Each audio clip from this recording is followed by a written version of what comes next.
Now, according to 2016 statistics, more than 4,600 schools still have pit latrines.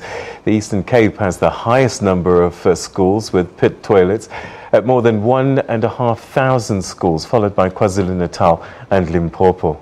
The Western Cape and Gauteng are the only two provinces without pit toilets at school.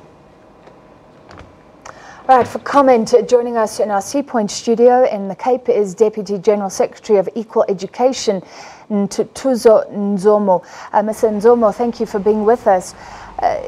What does this mean? What does it say about us, about the way we treat children, the fact that more than 4,500 schools still have these pit toilets?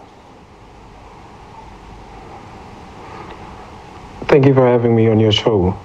For us as Equal Education, this is something that we've raised for several years now, where we've highlighted the issue of infrastructure as something that has not been taken seriously by the national and also the provincial departments of education.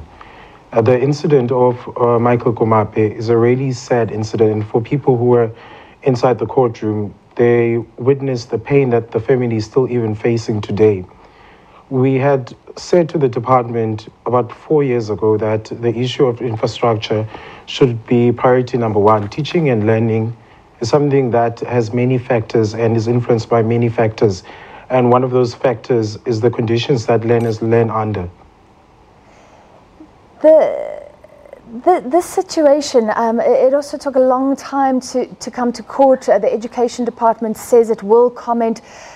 What should be the learning here?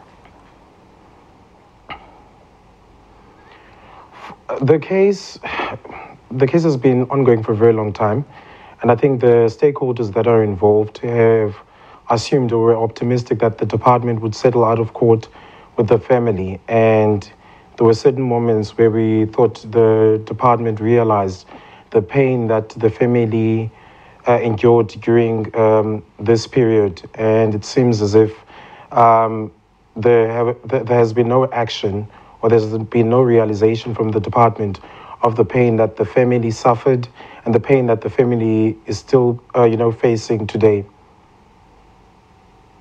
With youngsters, they move up the system.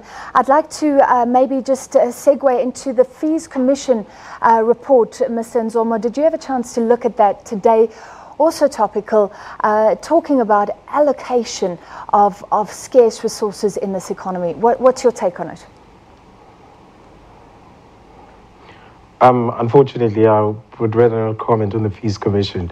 We're currently reviewing it. It's more than 700 pages, and we will have a statement as Equal Education sometime tomorrow morning.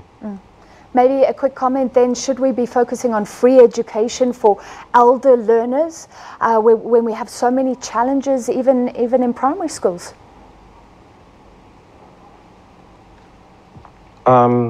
I think we've made it clear as Equal Education that when free education is provided to the poor, it should not affect, other social issues that exist in this country. It should not affect the funding for school infrastructure in basic education, and it should not affect the healthcare system in South Africa.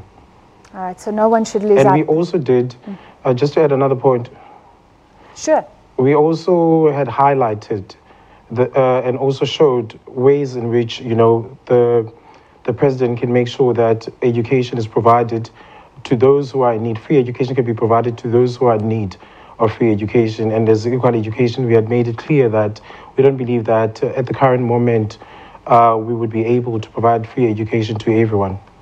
All right, thank you so much for that comment and also a focus there on this court case 3 years after little Michael died in that pit toilet. All right, that was the Deputy General Secretary of Equal Education, Ntuthuzo Ndzomo. We take a short break.